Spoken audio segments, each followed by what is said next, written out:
klan Ba'alawi itu bukan penduduk asli Yaman. Mereka adalah kaum imigran dari keturunan Kaukasus.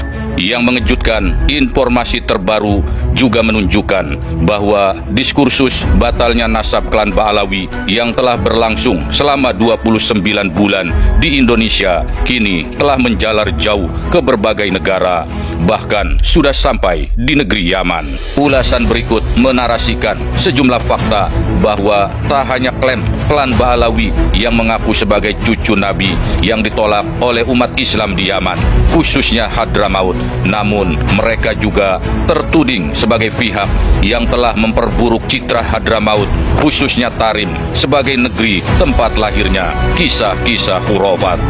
Agar tidak salah paham, jangan skip video ini, simak hingga tuntas.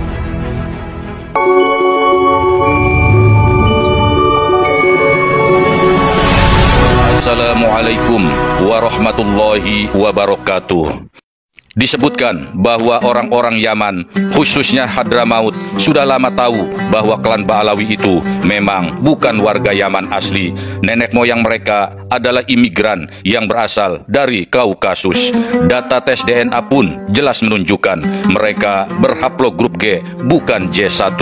Jadi Ba'alawi itu Arab saja bukan, apalagi keturunan Nabi. Pada tanggal 23 Agustus tahun 2025 telah dilaksanakan seminar ilmiah di Yaman terkait nasab dan sejarah Ba'alawi. Seminar ini diselenggarakan oleh suatu forum atau lembaga bernama Markas Hadramaut Lidarosat At-Torikiyah atau Sikwan Nashr, atau diterjemahkan ke dalam bahasa Indonesia berarti Pusat Studi Sejarah, Dokumentasi, dan Penerbitan Hadramaut yang berpusat di ibu kota Provinsi Hadramaut, Mukalla. Narasumber utama dalam seminar ini adalah Syekh Awad Salim Hamden, seorang ilmuwan dan sejarawan yang terkenal karena perhatiannya terhadap sejarah Hadramaut, terutama tentang kota Tarim. Salah satu kesimpulan menarik dari seminar ini adalah terungkapnya fakta dalam apa yang disebut oleh Syekh Awad sebagai naskah misterius Tarikh Ibnu Hisan. Di dalam manuskrip ini terungkap adanya ketidakkonsistenan historiografi tentang Faqih Muqaddam, di mana dalam kitab-kitab Ba'alawi masa belakangan disebutkan bahwa Faqih Muqaddam belajar tasawuf kepada Abu Marwan, dan dialah yang pertama kali bertasawuf dari keluarga Ba'alawi, bukan Ahmad bin Alwi. Dalam seminar tersebut, Syekh Awad juga menyebutkan bahwa Muhammad Shahib Mirbat yang selama ini diatribusikan sebagai kakek dari Ahmad bin Alawi adalah tokoh legenda alias fiktif. Dia juga menegaskan bahwa penelitiannya ini sesuai sebagaimana yang dikatakan oleh hasil penelitian Alexander Knight dari Universitas Michigan, Amerika Serikat. Dalam silsilah nasab Rizik Syihab, bahkan seluruh habaib yang ada di Indonesia, jelas tertulis bahwa Shahib Mirbat adalah salah satu pongkol nasab mereka.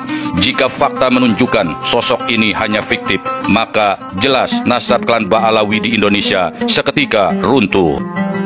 Penting diinformasikan, Syekh Awad Salim Hamden adalah sejarawan Hadramaut yang sangat dibenci oleh klan Ba'alawi.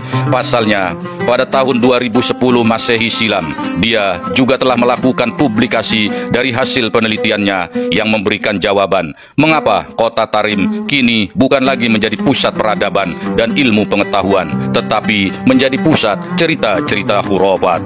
Syekh Awad menulis hasil penelitiannya itu dalam sebuah risalah berjudul Tarim As-Saqafah Am Tarim Al-Khurafat, yang berarti Tarim Pusat Peradaban atau Tarim Pusat Khurafat. Batalnya silsilah nasab klan Ba'alawi, Gubahan Ali As-Sakron dan sejarahnya kini tidak hanya diinsafi oleh mayoritas masyarakat Indonesia, tetapi telah menghujam jantung pertahanan nasab Ba'alawi, yaitu negeri Hadramaut, negeri mulia yang dulu sebelum abad ke-9 Hijriah dikenal sebagai negeri yang melahirkan para ulama besar. Namun setelah Ba'alawi mampu menancapkan otoritasnya di sana, terutama di kota Tarim, Hadramaut kini hanya dikenal dunia sebagai negeri yang menjadi pusat cerita-cerita palsu. Kita tentu berharap putra-putra Hadramaut akan mampu mengembalikan citra negerinya seperti dulu sebagai negeri ilmu pengetahuan. Mereka pasti tidak akan terus berdiam diri membiarkan nama negerinya dijual murah oleh para pendongeng dan penjajah cerita-cerita palsu dari klan Ba'alawi.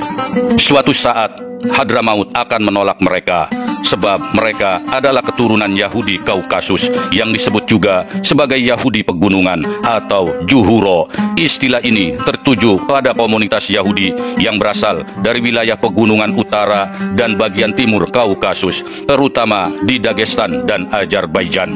Menariknya, mereka merupakan keturunan Yahudi dari Persia kuno yang bermigrasi ke wilayah tersebut sejak sekitar abad ke-5 Masehi.